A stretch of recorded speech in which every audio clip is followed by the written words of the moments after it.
পেঁয়াজ, কাঁচা লঙ্কা আর একটা ডিম আর একটু ময়দা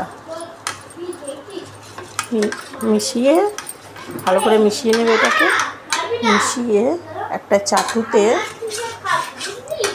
চাটুতে তেলটা গরম করে এরকম করে ঢেলে দেবে।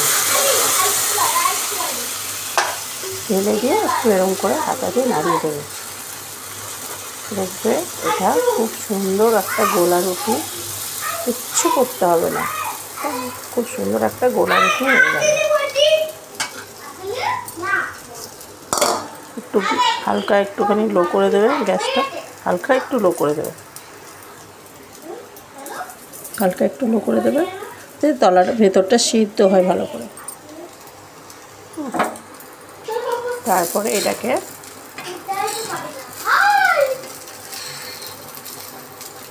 উঠিয়ে দেবে।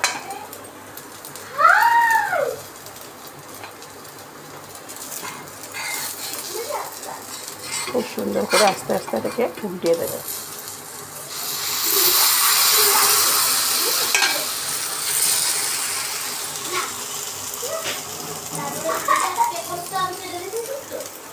তারপরে একটু হালকা করে